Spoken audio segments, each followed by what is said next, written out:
Hello, everyone. Welcome to another episode of Where Work Meets Life. I'm Dr. Laura, and I'm so excited about this episode with Dr. Bryan Robinson on Chained to the Desk, Understanding and Recovering from Work Addiction. So let me tell you a little bit about Bryan Robinson, who I feel is a kindred spirit. We have a lot in common despite living very far away from each other and just recently meeting.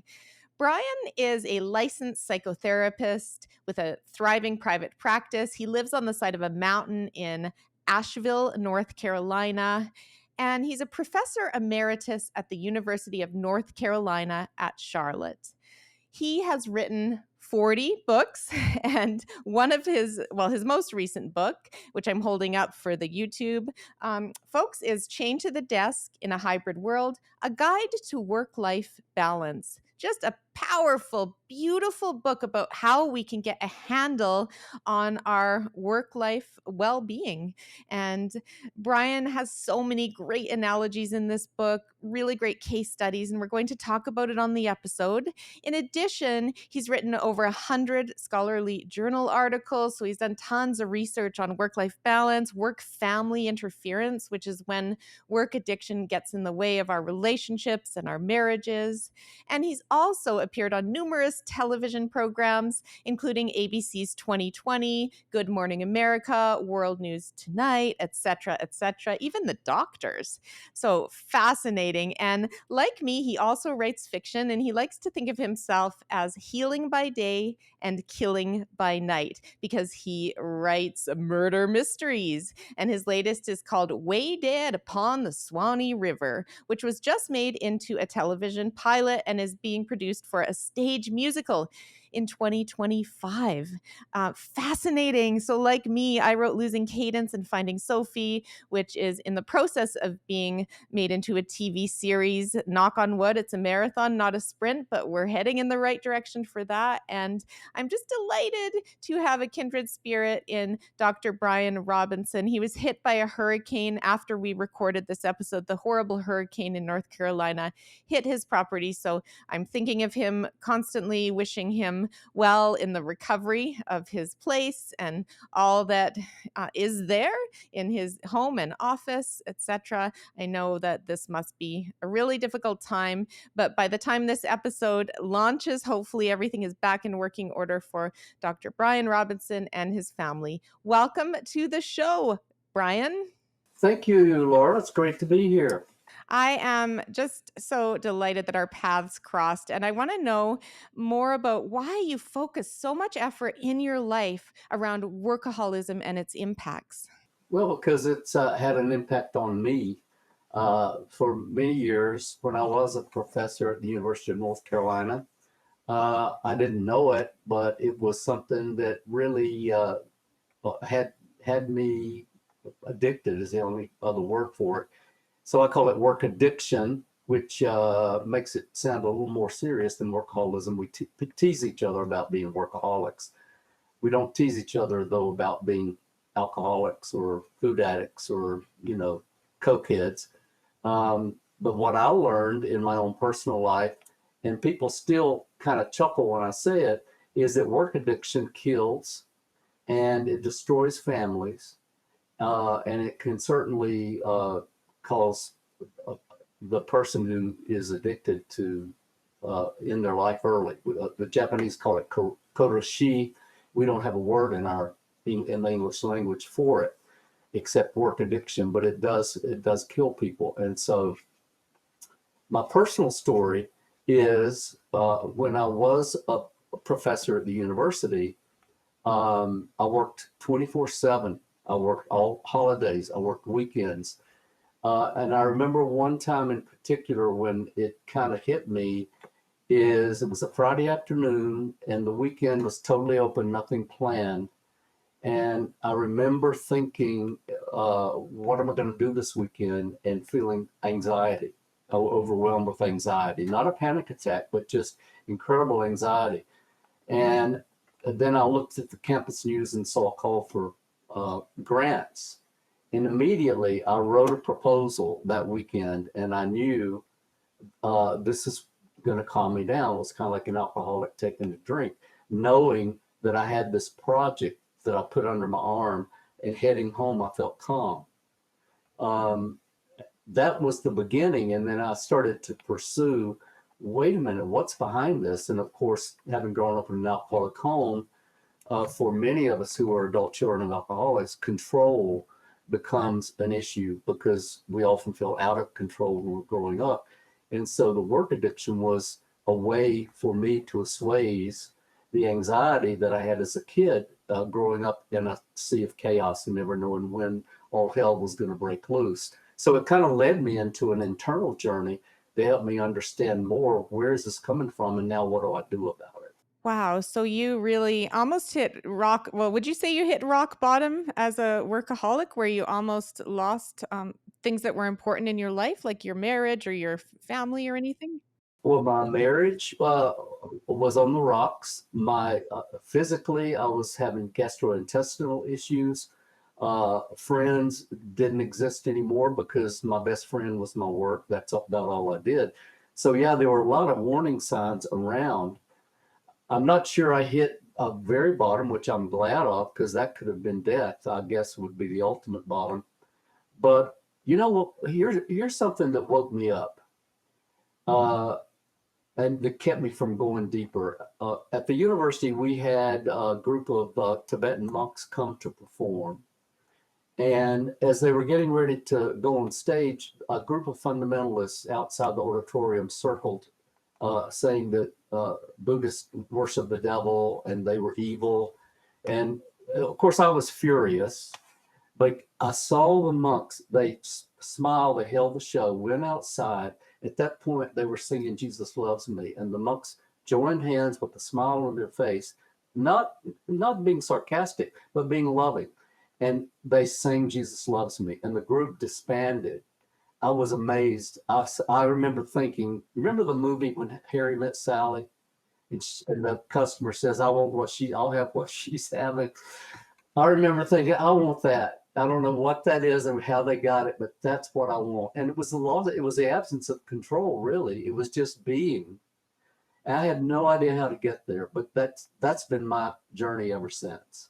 Is how can I just be in the moment and not react, uh, like many of us do to every little sound in the bush, or everything we don't like. How can I just have more compassion and more clarity and more confidence? And there are a bunch of C words that we use to talk about that central command center, is what I call it. And so that's been my journey. That took me into more balance with starting to meditate, practice mindfulness, which is just being in the present moment. It's a form of meditation, but you can be walking to your office and be present in the moment, noticing the wind on your face or the sun against your skin or the sounds around you. A lot of people say, I don't know how to meditate, but all you have to do is just take the time to just be in this moment. People who are watching and listening right now, for example, if you just listen for a few minutes to the sounds around you, whether it's your air conditioning unit or heating back or ambient traffic or your gurgling stomach, if you just do that for 1 minute, you start to feel calm. It brings you in the present moment. There is no problem, we say. It's when we're living in the future or living in the past, that we're on alert. And our sympathetic nervous system is running the show instead of our parasympathetic. And by the way, for those who don't know, the sympathetic nervous system is fight or flight. It's ready for something happening. The parasympathetic is rest and digest, where we can just relax into the moment. So one is gas, one's brakes, right? I mean, if you're driving a car, we need both. Now to me, that's what balance is. It's not about getting a hobby and spending more time with your spouse. I mean, those are important things, but it's about how regulated and how balanced is my gas and my brakes. Isn't that the case though, right? We're always full speed ahead and driving. And I loved your analogy of driving in the fast lane of the highway. And I feel like a lot of my life definitely has been like this. And then a curveball comes up and it pulls me off kilter. And wow, right? It just makes you really have to slow down. It almost forces you to. But when you're on that fast lane, it's very much it's the adrenaline that drives you. And so many of my clients are like this. They're in the adrenaline phase and they're trying to climb a corporate ladder, and they just are having so much trouble balancing work and life. But I don't even love the term work life balance. I prefer the term work life wellness. So the ideal is being well in your work and well in your life, your relationships, your hobbies, your creative passions. What do you think of that? I like that. I like it's positive. Nothing can be perfectly balanced, and that's what that can sound effortful. But really, what we're talking about is well-being and health. Because the more I have it doesn't have to be perfect, but some degree of balance between that adrenaline you're talking about and also the ability to rest or slow down. That's really what we're talking about. And I think you can have both. I mean, you can, not only that, I think you can be more successful if you have the parasympathetic or the rest and the chest. In other words, if you're smelling the roses on your way to whatever you're trying to accomplish, I mean, it's going to fuel that, but it's going to fuel it in a different way. The tortoise won the race, not the hare. And that's what I have trouble with, right? In most of my high achieving life and doing the PhD and everything that followed and starting multiple businesses, it's always been you go, go, go, and that's how you produce. So it's really hard for me to understand the whole concept of slowing down to produce more. It's counterintuitive in a way because a lot of people that I've worked with, and I've thought this before too, if I slow down, I won't accomplish as much. But the truth is, if you think about being in a riptide, we know that if you're in a riptide, most people fight. They try to swim out of it because you're drowning, you're dying, and it's terrifying. I've been in one. But of course, that will kill you. This is the paradox. So what you do is you float instead of fight. And if you do that with our work and whatever it is we're trying to accomplish, if we float more and fight less, fight, of course, is the sympathetic nervous system. It's the fight or flight. But if we can slow down and float, we're going to get there quicker. It goes back to the tortoise and the hare, which is wisdom. Also, there's something I do that has helped with that is I call it mental judo. Um, and if you think about it, it can be a fun little game. Like I ask myself, okay, I've got a to-do list. Now, what is my to-be list? And some people, when I ask them that, they go blank. They can tell me what their to-do list is, but what is my to-be list? They can't think of anything because they're not used to thinking about that. But if you think about it, that's balance. If I sit, I'm fortunate enough to live on the side of a mountain with an incredible view of the sunsets. And just watching the sunset is filling. And it also helps these creative ideas hatch. It's like an incubator. So even though I'm doing nothing, something's happening. And that's what we have to understand. Then what about my shortcomings? I can tell you what those are. The judo is, yeah, okay, there's my shortcomings. What are my tall comings? Again, people often go blank. But what you're doing is you're bringing balance to your thinking. You know, have a health day to balance out your sick days. Having green time to balance out the screen time. Oh, I love your analogies. That's the thing about you. Being a creative writer and a creative spirit, your analogies are just so powerful. Love them. Yeah, But you know what? We can all play that game. Think about something that triggers your sympathetic nervous system, the fight or flight, and then what would be the opposite of it? And there's your balance, and it can be part of your self-care plan, which I think we all need some kind of self-care plan. so the to-be list, can you give me an example of what your to-be list would be on a given day? A couple of things from it? Yes, it's being mindful, taking time out just to be mindful. And I do this almost every day, if not every day, just to be aware in this moment, what am I aware of? And as I say that to you, there I call it the 333. Uh, what's around me? What am I listening to? What am I hearing? Because when we're headed to accomplishment, we're not aware of this. We're in our heads. This brings you into your body, brings you into the present moment. So I listen for sounds. I listen or I notice visually what's around me, and it can be. I was just outside noticing the wind is pretty robust here today, and it's feeling like a fall day. It's just beautiful, and the sun coming through the trees. So there's your visual, and then the third is what do you feel? What's the texture of some of the things around you? It can be what you have on. Is it rough? Is it soft? Is it hard? Is it light? Is it cold? Is it warm? And all of a sudden, you're not thinking about what you have to do, or you're not worried about what you didn't do. You're just in where life is happening in this moment. And so that keeps me balanced, keeps me steady, keeps me in my central command center. Yeah, beautifully put. Really, really well put. So I want to turn that conversation here a bit to your latest book, your latest nonfiction book, because again, you're driving in both lanes there. So I'm holding it up for my YouTube viewers, but it's Chained to the Desk in the Hybrid World, and that really drew me in because I've done a lot of research on hybrid workplaces and remote leadership. And yours is a guide to work-life balance. It's a beautiful, powerful read in terms of how do you gain control of work-life balance in this world and the flexibility that we got through the pandemic and some have been able to hang on to. We thought that would make work-life balance better, and instead things seem to be going faster than ever. So I want to know a little bit more about your book and who you wrote it for, just in a nutshell. Well, the book is written for anybody who is looking for more well-being, work-life well-being. I like your term, or balance, however you want to say it. So it's for anybody, and you'll notice that each chapter opens with a case of a real person and their struggle with this. One of whom is some of these people are well known, like Alanis Morissette.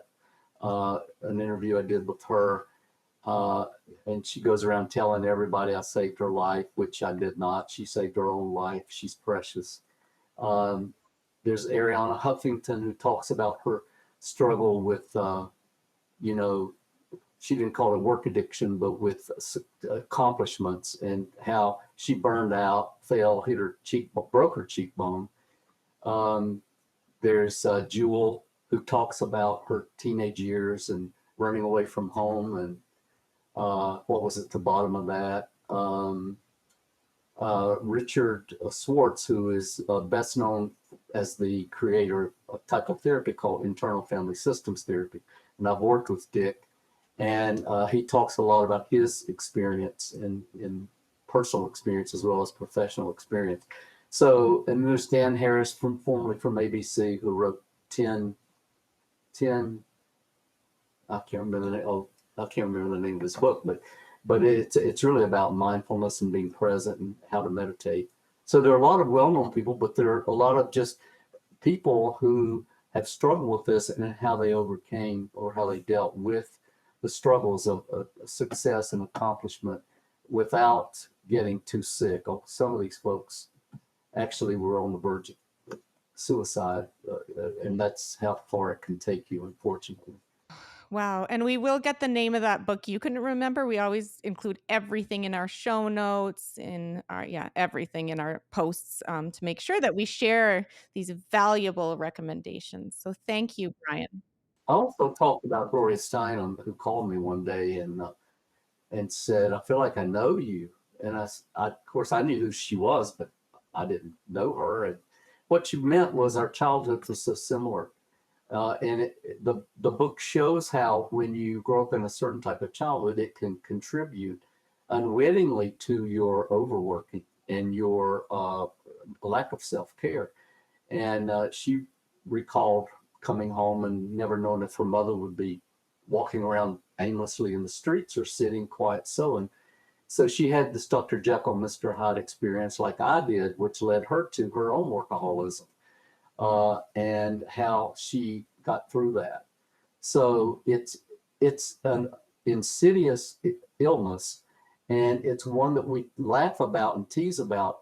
But what I've tried to do with this book is bring to the consciousness of people that this is real and it's damaging and it's deadly. Um, and people read it and they say, "Oh my gosh, I had no idea." And most people don't realize what all is involved and how damaging it can be because it looks so normal on the outside and we get rewarded for it. Fat paychecks, accolades. Oh my God, you're great. But people don't see under what's really going on underneath. The underbelly is what I write about. Wow. So, so powerful. I mean, I think and I hope as many people as possible continue to read this book. And I think it's going to make a real impact. Now, what I want to discuss a little bit more is about this work life balance notion and the state of the workplaces in North America, especially US in particular, but us in Canada as well, and globally with this value of work addiction being celebrated and rewarded. And you and I, when we first met, we discussed Generation Z, how they've been vilified as being lazy because they value work-life balance. So I'm really interested in what's going to happen as Gen Z enters the workplace more and becomes more involved in leadership roles. How are things going to change in your prediction? Well, you know what? I'm so glad you brought this up because I think Gen Z are so refreshing. Uh, the traditional workplace managers are saying things like they're hard to manage, they're difficult to manage. They want what they want. They don't want to conform. Uh, and what I say to that is, that's because the workplace is designed to kill. It's designed to overwork people. It's designed to use people to get everything they can from them. And the Gen Z are coming in and saying, hell no, I'm not doing this. You're not going to kill me. I'm not going to do what the previous generation did. They're saying work-life balance is a priority. And they're having an impact. Uh, they are having an impact. And in fact, I just saw yesterday that some big corporations are now meeting to start to decide how they can deal with their uh, employees overworking and how they can help with the work-life balance. Now that's pretty revolutionary, but I do think that they've gotten a bad rap because they're not conforming to the uh, dark dinosaur ways that we used to treat people, and they're insisting on a healthier workplace, and good for them. And more people are starting to see that now, and to welcome them, and to try to figure out how can we, because they're the future generation. They're the ones now who will be the major employees in everything in the coming years. So this is not about them being self-centered. It's about well-being. It's just not something corporate America has ever entertained. It's always been about the bottom line and making a buck. And it can still be that, but it can also be, we can do that and be healthy at the same time. Exactly. And then you have very influential people like Elon Musk saying nothing successful can ever be accomplished in a 40-hour work week. And I call bullshit on that. I think that is just so, such a negative, so such a narrow world view. And again, I would really question the culture that he's creating. And although he's a magnificent creator in so many ways, he's also really in that dark underbelly of creating or treating humans like humans doing and robots versus human beings. Would you agree? I would agree.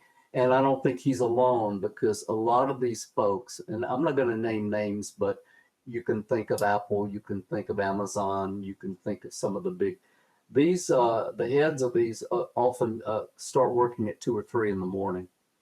Uh, and that's fine if that's what they want to do. But when you organize your corporation or your business to require that kind of inhuman treatment, and of your employees, that's really unhealthy, and it's non-human. You know, we have automation now that can do some of those things, but that's changing, and I think Gen Z has been a factor in the change. I would agree. And another term I liked, I mean, again, I love your creative energy that's gone into this book, and I'm sure your other 39 books, but work jerkery. So I'm doing research around toxic bosses. What are they, and how do organizations eradicate them, and how, as humans, we can spot them and then get out because they do not get better, and then heal from them. But work jerkery. So, what do you see as the path forward in organizations addressing work jerkery? Well, they are starting to address it because we know that that creates toxicity in the environment. And some people talk about work wounds. These are people, you know, we talk about getting wounded in childhood and the wounds we carry into our personal lives. And now there's talk about how work, in some cases, where you have a boss or a manager who is relentless, who's breathing down your neck, who is creating unrealistic deadlines, who's overly demanding of what you produce, and how that creates wounds that within an employee or employees that actually infiltrates the larger company. So they're now people looking at this and asking, how can the workplace recover? Basically, like we talked about a person recovering from their personal wounds from childhood. Um, so there's a lot of good coming out, and there's a lot of, and I think as a result of the pandemic, uh, people are starting to say, I'm not going to live that way anymore. Even not just the Gen Zs, but a lot of people who realize life is short. I mean, the pandemic was scary. People got isolated, and they realized I don't have to live my life this way anymore. And a lot of people changed as a result of that. So even though there's some negative things happening out of that, often the phoenix rises out of the ashes and good stuff happens. I agree, and I have high hopes, and I hope to make an impact there with eradicating work jerkery. So, like myself, I know that you have written both fiction and nonfiction, which not many people do. They tend to gravitate towards one or the other when they're writers. But tell us why you are drawn to writing murder mysteries and why you heal by day and kill by night. Well, it's partly, again, it goes back to balance. You know, the work I do during the day is pretty intense. I'm a psychotherapist. I work with people's wounds and try to help them get to a better place. I write serious articles for Forbes about mental health in the workplace. Um, so for me, when I can go into this other zone and let these characters really end up, they write the story. Uh, it's fun, it's play.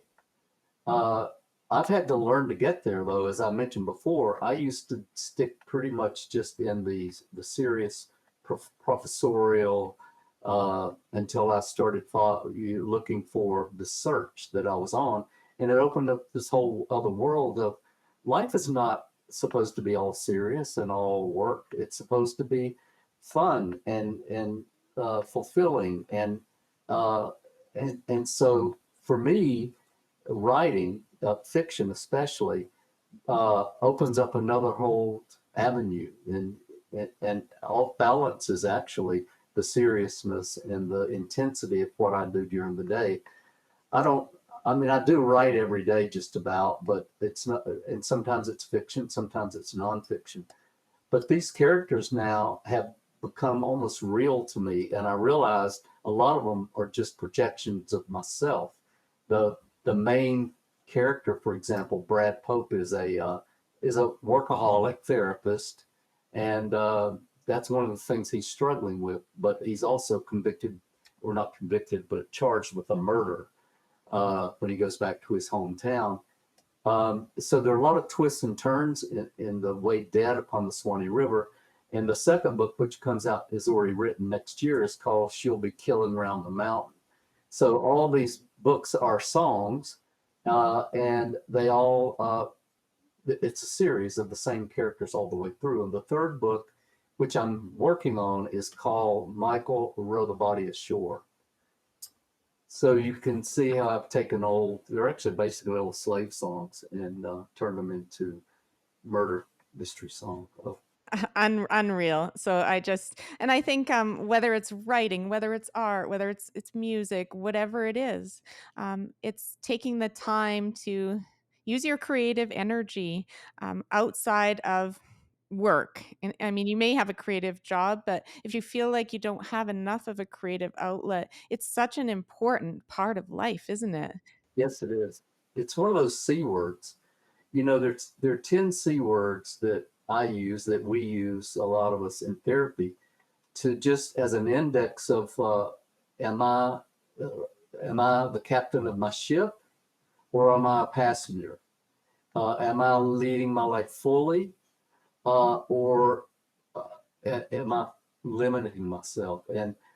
I'll give you some of the C words, and you just mentioned one is creativity is really important for fulfillment. And it can have a lot of different manifestations. Curiosity is the gateway, really, not only of why did I say that to that person? Why am I upset right now? Why am I worried? Being curious about it instead of judging ourselves opens up and gives us information that we wouldn't ordinarily have.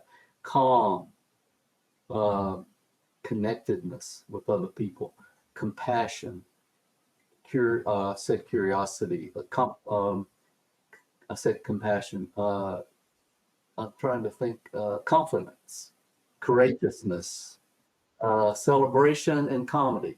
I don't know if those are all 10, but that's how we know when we're in our central command center that we're really the captain of our ship and leading from that centered place, as opposed to my anger, my judge, my fear. Um, and it gives you a lot of clarity, which is another C word, about how you're organized on the inside and how you're showing up in the world. All this came from my own recovery, my own healing.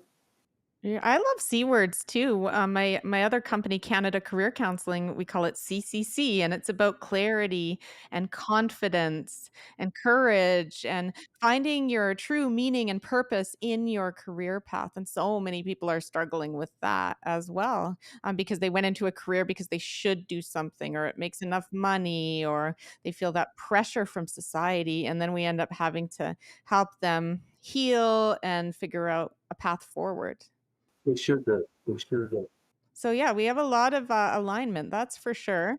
Again, the term work-life balance versus work-life wellness. How do you? So you're writing, obviously, and doing all that. What's your biggest advice for people in terms of getting to a place of work-life wellness? What would be a starting point for them? A starting point would be something I call micro chillers, and I talk about this in the book. Example of a micro chiller would be, well, I mentioned judo, the mental judo. You can flip things around, and when you do that, your perspective changes. Most of us, when we're worried, when we're hurrying, when we're stressed, we don't realize it, but what happens, our focus becomes myopic, right? And that can keep us stuck. A quick and dirty tool I call it the wide angle lens. Think of a camera. The zoom lens clouds out the big picture. You can always say, okay, let me put on my wide angle lens and put this in perspective of the bigger picture. So you have a more clear view of what's happening in your life. Let's say, for example, I don't get that promotion. Then all of a sudden, this is survival based. The mind goes into, what am I going to do? My career is going to end. But if I take that and put it into the big picture and say, yeah, I didn't get the promotion, but there are other avenues in my career. My career is not necessarily over because of that. So the wide angle lens gives you a more balanced perspective of what's really happening in your life. It depersonalizes what that event and gives you a more bird's eye view of what the truth is. It's less distorted. That's one example of a micro chiller. Another example would be if I'm feeling a little tense or anxious, I could do something called box breathing. And you can do this while you're walking. You don't have to. You don't have to even take time out. You can do it in the course of your workday as you're moving around, and that's where you breathe. There are a lot of different ways to do this, but I like box breathing because it's simple. It's like four sides of a box. You breathe in through your nose for 4 beats, hold it for 4 beats, breathe out through your mouth for 4 beats, and then hold that for 4 beats. And you do it 4 times. Oh, I love that. Yeah. I've used box breathing, but I love the way you said it, do it 4 times and the in through your nose and out through your mouth, very specific. So I think a lot of people will benefit from that. And I can even do it at red lights when I'm really rushed and anxious. A good time to do it. Yeah, I do it a lot during the day if I'm feeling a little tense or not uncertain about something that's about to happen. The other thing is being aware of your parts. We all have something I call the fortune teller. Everybody I know has it, and I certainly do, although he's not as, and notice I'm using third party language on purpose, he's not as active as he used to be because I've worked with him a lot. He's my friend. But he will say things like, I just gave a talk to a big group of people here in North Carolina, and he was saying, you don't know what you're going to say, you're going to fall on your face, people are going to fall asleep, they're going to walk out. And so what I do is I talk to him. I call this the AAA. And this is a really great micro chiller. I'm aware he's there and he's trying to take over and tell me something that is not true. So I acknowledge him. Instead of fighting him, I just say, oh, come in, have a seat. Let's talk about this. So you think I'm going to really screw up. Okay, that's fine for you to think that. And the third A is I'm allowing him to be there. I'm not trying to ignore him or fight him or debate him. That's the worst thing we can do. And as I talk to him, I let him have his point of view. And sometimes I'll even say, remember the last time we did this, we got a standing ovation? Oh, yeah, okay. And then all of a sudden you start to notice you feel calmer, you feel clearer about what's going on in here, and you have more confidence. And that's simply because you did not fight that part of you, that aspect. When we fight it, and that's what we used to tell people. I'm almost embarrassed to say psychologists and mental health workers used to tell people combat stress, fight that feeling. That creates more stress, and you can never win. It's like wrestling a pig, mud wrestling a pig. Pig always wins. That's that's awesome. I love that. The fortune teller. I'm imagining one of those boxes at a Midway where you put in money and there's a fortune teller. So I think we can all have our own fortune teller image and just, debate it, talk to it. And it never tells us the truth, even though it's not our enemy, it's our friend. It's trying to warn us. It's survival based. That's why everybody has it. But you find out, well, that was nothing like what you told me it was going to be. And not only that, it was better than what you thought. So it's just trying to warn us. That's all. Well, you're a creative genius, and I really admire you. And I hope, and I know that I have a lot of analogies in me too. And so you really inspire me to keep working on the creative analogies to bring these topics to light, including toxic bosses. And that's a fun one. There's a lot of analogies there, I'll tell you that.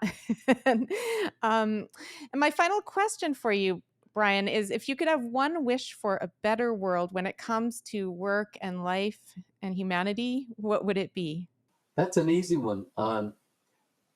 If everybody on the planet could think of themselves as a 2-lane highway, there's an outside lane and there's an inside lane. And most of us spend the majority of our time in the outside lane. Somebody pulls in front of me in a traffic jam and I blow the horn. Somebody calls me a name and I react. My spouse is upset with me and I get angry. That's all outside lane. If I can start to go, if all of us could spend more time in the inside lane, and then when my spouse is upset with me, be curious about, before I do anything, what do I really want to do? How can I be the captain of my ship instead of just reacting? How can I act?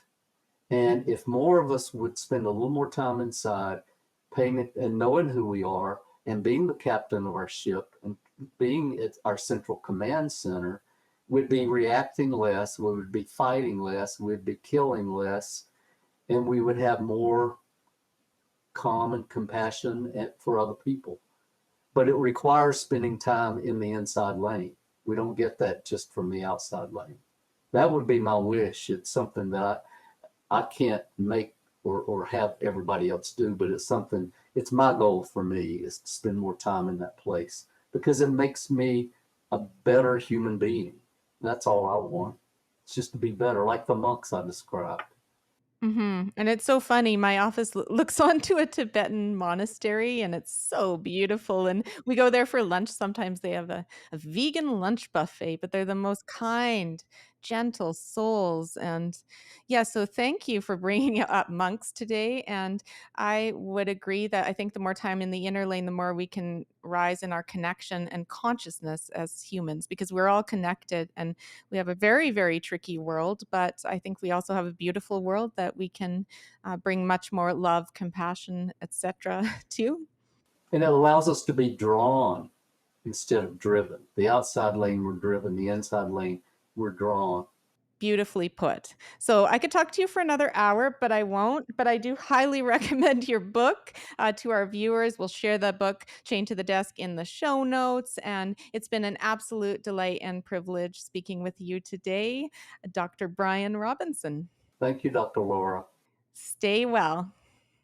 Thank you for tuning into this episode of Where Work Meets Life. If you found this content valuable, please rate and review the episode and share with others who may benefit. Visit me on my website at drlaura.live and sign up for my monthly e-newsletter full of tips and resources. I'm also a passionate keynote speaker and would be delighted to speak with you on your speaking needs. Stay well.